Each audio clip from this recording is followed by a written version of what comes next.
Tonight, Paul would like to share with us a story not only that relates to his decisions to change his name, but also will explore some of the weird things happening inside his head. Please join me in welcoming Paul with his speech, The Voices I Hear Inside My Head.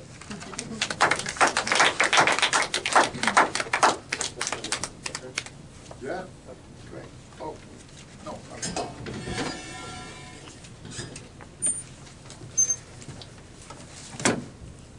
Well, good evening. My name is Paul. That's right. For those of you who weren't here last week, I decided and I announced and I requested that I be called Paul from now on. And why Paul, you may ask? Well, that's a name that I've been hearing for most of my life, for as long as I can remember, from my family and my close friends. I can't even remember how it all started, but they tell me, my family tells me that one night they were all sitting at the dinner table and my brother, this was the mid-60s, my eldest brother was in high school at the time. I was the youngest of all. And he started throwing names in English and, just basically playing with the English language. He didn't know much of it. And then he decided to give us all nicknames in English. So we thought, that was so cool, that's great. So my brother Jose Luis became Lewis that day. Of course, nobody had any idea of how to pronounce Lewis.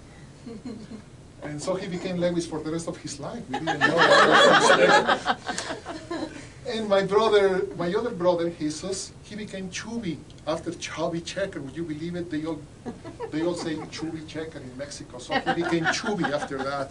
And when my turn came, they said that I just jumped from my chair and I started yelling, I want to be Paul, I want to be Paul. Why? Because I wasn't very clear on the game we were playing, and I thought he was giving out Beatles' name, which were the rage at the time, and Paul was the only name I could remember of. So I wanted to be Paul. And so I became Paul, and the name stuck, and I was called Paulie for all my childhood years, and now I am Paul, now that I grew up. So that's where it comes from. And what about Hector, you will ask? Well, Hector is my given name, but it's also a name that I have never really been very comfortable with, to tell you the truth. Why is that? I don't know. For some reason, I was never very fond of Hector. I think a couple of years ago, I came to understand why. I have this lady friend who is also a clinical psychologist or something like that, and also a fan of all new age things. And she was explaining to me that all words carry certain energy, and that names carry a especially meaningful energy, and that my name, unfortunately, was that of a strong but selfish warrior who used to impose his will on others by the way of brutal, physical force. So immediately I knew, oh no, that doesn't match my own energy. That's not me at all, no.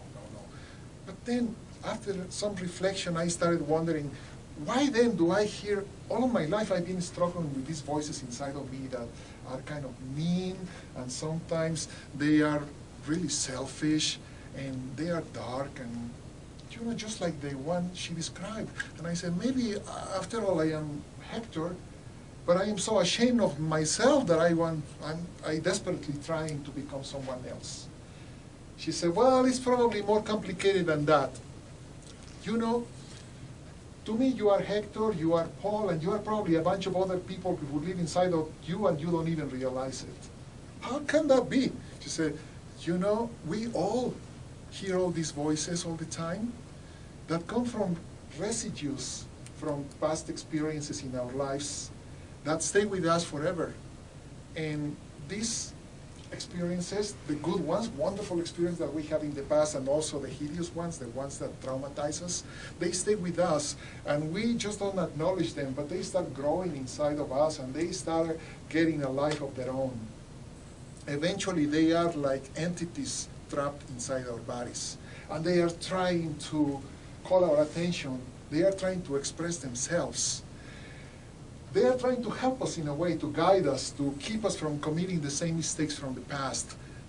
They are trying to give us more of the experiences that they think are good experiences for us to live.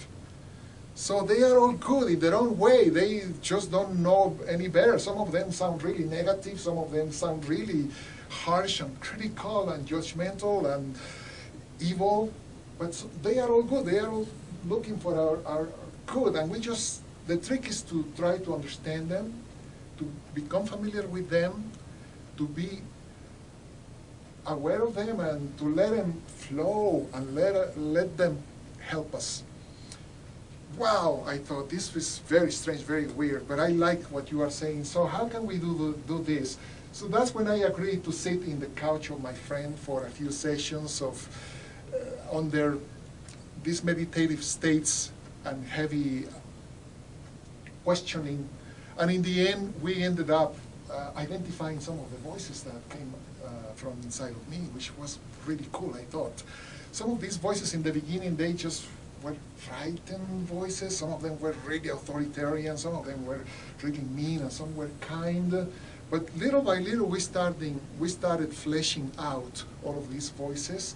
And eventually, I ended up with real people, with real names, with real physical features, and real personalities.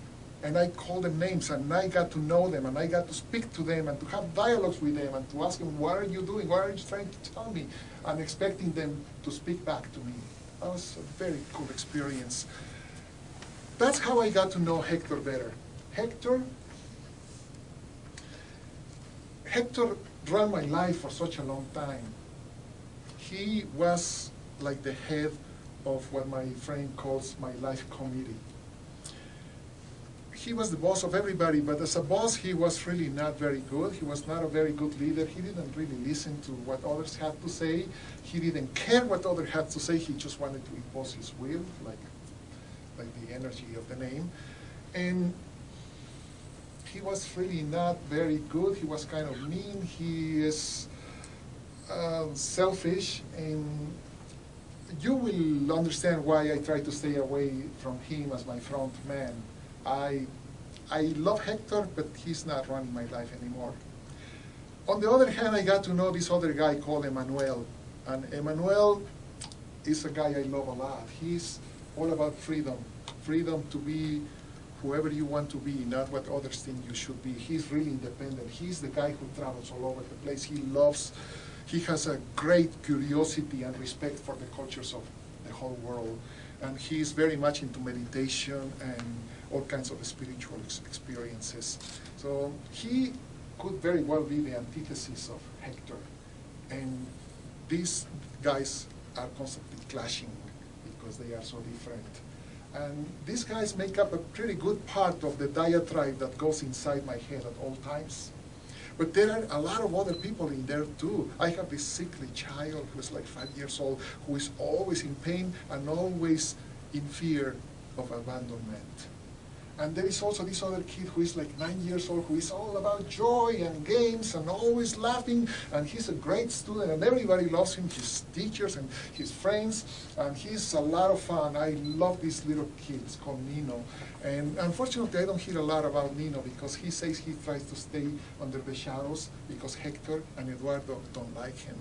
And Eduardo is my rebellious teenager. He is an angry young man who seems to hate everyone and everything, and eventually he comes to me, and that's when I go into these anger fits.